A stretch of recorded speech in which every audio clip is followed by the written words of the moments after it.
Om Shanti. Good morning. साकार मुरली 13 अक्टूबर 2023। बाबा का मीठा मीठा पत्र मीठे मीठे बच्चों के मीठे मंथन के लिए। मंथन शुरू करने से पहले प्यार के सागर से बाबा की प्यार भरी किरणों के नीचे बैठ जाते हैं और महसूस करते हैं मैं प्रेम स्वरूप आत्मा हूँ, प्रेम के सागर की संतान हूं। आज पूरी मुरली में हम एक गुण को लेकर के चलेंगे जिसके ऊपर बाबा ने बहुत ध्यान दिया है। जी हाँ, एक गुण, और वो गुण है धीरज का, धैर्यवत्ता का। आप देखो,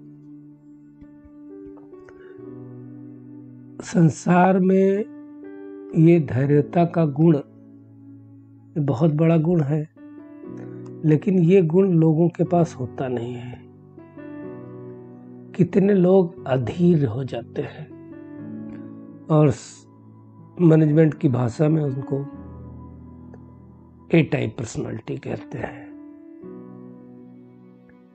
ऐसे लोग हर चीज में बड़ी जल्दबाजी में रहते हैं। आप देखो, कई बार हमने देखा है कि कई लोग तो, अगर आपका मोबाइल हैंग हो जाए, लैपटॉप हैंग हो जाए, तो उनकी स्थिति खराब होने लगती है। पता नहीं क्या हो गया। कई लोग तो मोबाइल पटक देते हैं, कई लोग तो क्या क्या कर देते हैं। मैं आपको बताऊं, एक मेरे लौकिक गांव की बात है।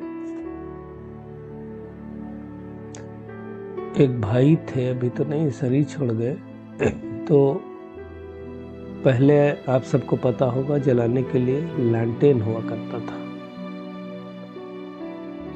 बहुत सारे लोग तो लैंटेन को जानते नहीं होंगे, लैंप को तो फिर भी जानते हैं। उस लैंटेन में नीचे केरोसिन भरा जाता था और ऊपर बत्ती होती थी। टाइप ऑफ डिब्बी ही है, उसके ऊपर शीशा होता था, पूरी कवरिंग होती थी। अब वो जलाने की कोशिश कर रहे थे लेकिन नहीं जल रही थी। कोई कारण होगा, या तो बत्ती ऊपर नहीं होगी। अब उनको इतना क्रोध आया, इतना अधीर हो गए कि उस लालटेन को ही कूटा, एक ईंटा लेकर के, और कूट के फेंक दिया। जो भी हो, रात में सोए नहीं सोए पता नहीं, क्रोध के बाद नींद तो आती नहीं है। और सवेरे उठ करके देखा गया तो फिर से उसको सीधा कर रहे थे जो लालटेन। सुबह शांत हुए होंगे। तो ये जो धैर्यता का गुण है, धीरज, पेशेंस जिसको इंग्लिश में कहते हैं, बहुत आवश्यक। कई लोग बड़े इम्पेशेंस हो जाते हैं। ट्रेन नहीं आई, ट्रैक पे झांक रहे इधर से, इम्पेशेंस। टाइम पे कोई काम ना होना, कोई बात ना सुनना। इवन किसी ने, मान लो किसी को आपने बोला, कुछ बुलाया, तो 5 मिनट बोला उसने और 5 मिनट के बजाय 6 मिनट हो जाए तो इम्पेशेंस हो जाते हैं। तो ये धैर्यता का गुण। अब इसी तरह से ज्ञान में भी होता है। कई लोग सोचते बाबा तो बोल रहा है, पता नहीं कब सतयुग आएगा, हम तो थक गए सुनते सुनते, तो इम्पेशेंस हो जाते हैं। इसको कहते हैं type A personality. Type A personality का मतलब क्या? वो लोग, आई एम ओके, मैं जो कह रहा हूं वही होना चाहिए। You are not okay, nothing is okay. कुछ भी ठीक नहीं है। मैं जो कहता हूं वो हो रहा है तो सब कुछ ठीक है। अब ऐसे लोगों को बड़ी प्रॉब्लम होती है। ऐसे लोगों को आप देखो जो इम्पेशेंस होते हैं, उनको बीपी भी होता है, डायबिटीज भी होता है, अटैक होने का चांस भी रहता है, क्योंकि पेशेंट का तो गुण ही नहीं। ऐसे लोगों की जो हार्ट बीट होती है बहुत ज्यादा होती रहती है, धड़कती रहती है, और घड़ी घड़ी छोटी छोटी बातों में इम्पेशेंस हो जाते हैं। धैर्यता खत्म हो जाती है। और वही आज का गीत भी है, धीरज धर मनुआ धीरज धर। तेरे सुख भरे दिन आएंगे, आज नहीं तो कल आएंगे। जैसे वो हम सब ने सुना हुआ है कि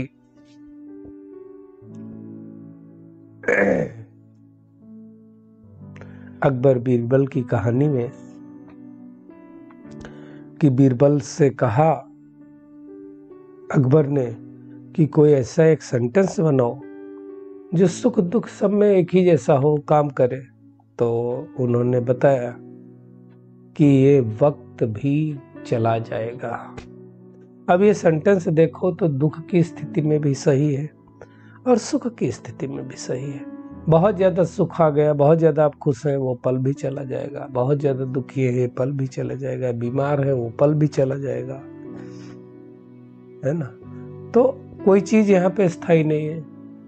चेंज और चेंज और चेंज होने हैं। सृष्टि का नियम है परिवर्तन। परिवर्तन के बगैर कुछ होता नहीं है। तो बाबा कहता है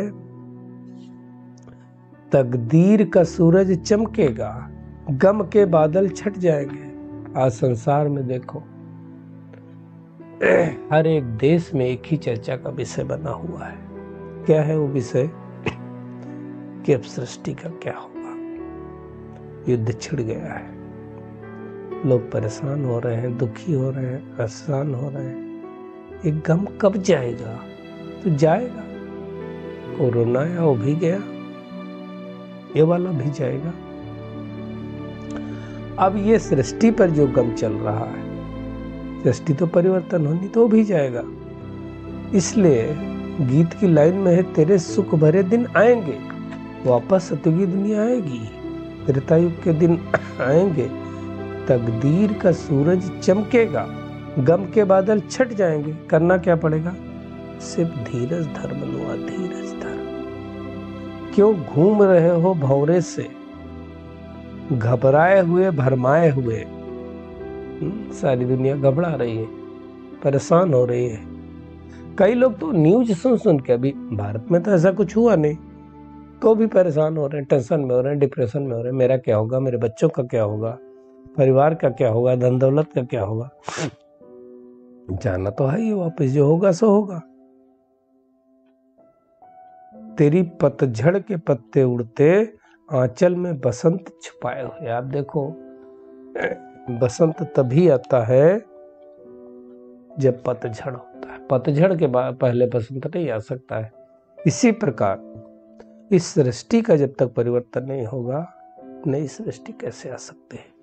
पुरानी सृष्टि का विनाश नहीं होगा तो नई सृष्टि कैसे आएगी?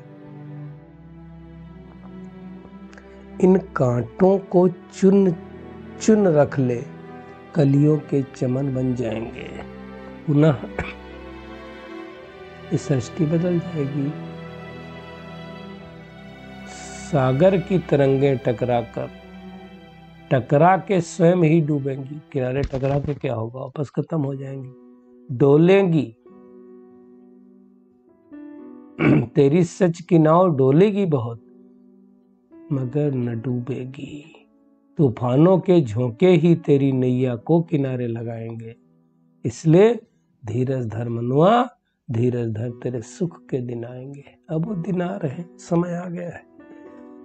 तो बाबा इससे समझा रहे, इसलिए हमें इम्पेशेंस नहीं होना है, पेशेंस होना है। मुरझाइश नहीं आनी चाहिए।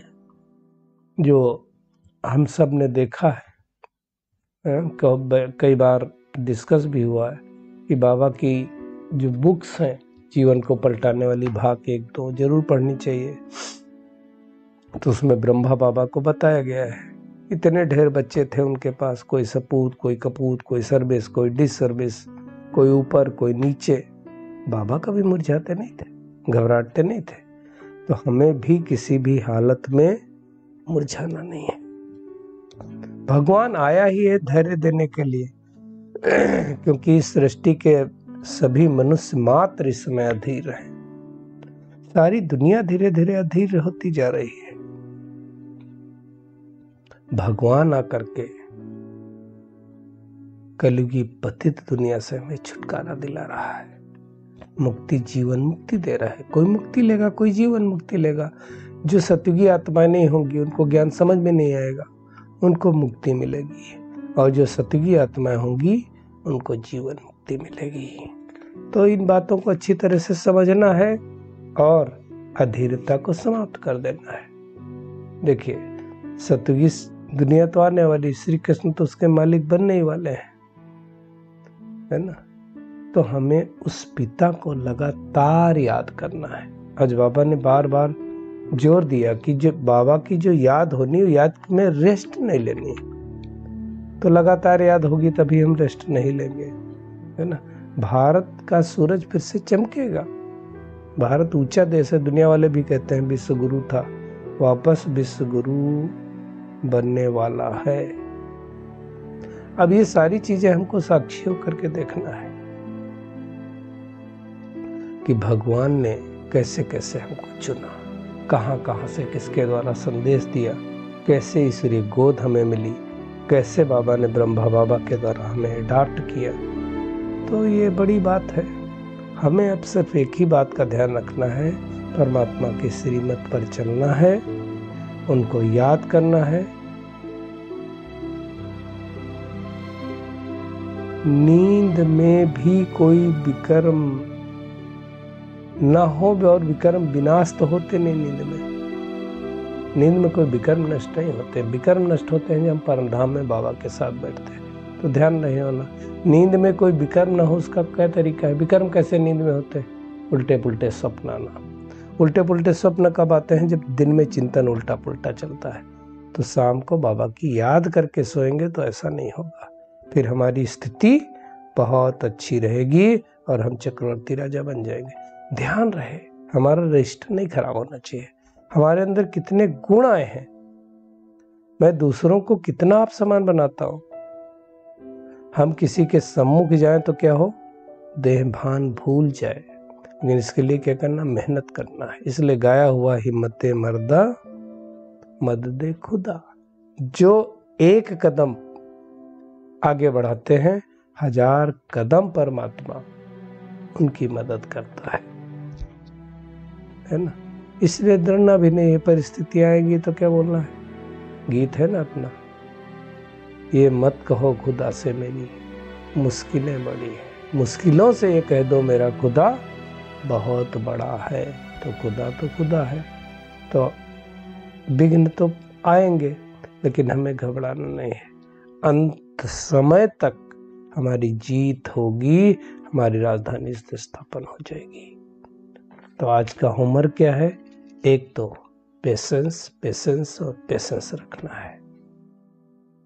योग बल जमा करके, एक आत्म बल होता है, परमात्म बल होता है और एक योग बल होता है। तो आत्म बल द्वारा परमात्म बल जमा करके योग बल के द्वारा विश्व परिवर्तन करना है, बाबा का मददगार बनना है ना। याद में रेस्ट नहीं लेनी है और श्रीमत में भी कभी मनमत नहीं मिक्स करनी है, शंका नहीं होनी है। जो बाबा ने कहा आंख मूंद के उस पर विश्वास करना और उसी में हमारा कल्याण है, ये समझ करके चलना। आज का बाबा का वरदान है, सहयोग की शुभ भावना द्वारा रूहानी वायुमंडल बनाने वाले मास्टर दाता भव। बाबा कहता है, देखो जैसे प्रकृति अपने वायुमंडल का प्रभाव अनुभव कराती है। आप देखो बारिश चल रही है, बारिश होगी तो आप देखो वैसी खुशबू भी आती है और पता चलता है। सर्दी आएगी तो सर्दी का आभास कराएगी, अभी आने वाली है। गर्मी का आभास कराती है। बसंत होगा तो बसंत का आभास कराएगी, मतलब प्रकृति अपना अनुभव कराती है। तो ऐसे प्रकृति जीत जो आत्माएं होंगी वो अपना अनुभव कराएंगी, सहयोगी होंगी, सहयोगी होंगी, अपनी शुभ भावनाओं द्वारा रूहानी वायुमंडल बनाने में मदद करेंगी। कैसा भी वायुमंडल हो, बाबा ने कहा मुझे सहयोग देना है। मनसा सहयोग दो, चाहे बाचा दो, चाहे संबंध संपर्क द्वारा दो, ये हमारा काम है। स्लोगन है, इच्छा मात्रम विद्या की स्थिति द्वारा सर्व की इच्छाओं को पूर्ण कर देना, यही कामधेनु बनना है। खुद की कोई इच्छा नहीं, दूसरों की इच्छा पूर्ण करना, तभी कामधेनु बन सकते हैं। चलिए परमात्मा किरणों के नीचे बैठ जाते हैं और अनुभव करते हैं। मैं आत्मा स्वयं इच्छा मात्र में विद्या बन करके अनेकों की इच्छाएं पूर्ण करने वाली, सहयोग की भावना द्वारा रूहानी वायुमंडल बनाने वाली मास्टर दाता आत्मा हूँ। परमात्मा की श्रीमत पर चलकर अधैर्यता का गुण छोड़कर धैर्यता का गुण धारण करने वाली धैर्य स्वरूप आत्मा हूँ। मनमत से मुक्त, परमत से मुक्त, संपूर्ण श्रीमत का पालन करने वाली बाबा की राइट हैंड आत्मा हूँ। शुक्रिया मीठे प्यारे बाप दादा, शुक्रिया आप सभी का इस मीठे मंथन के लिए। ओम शांति।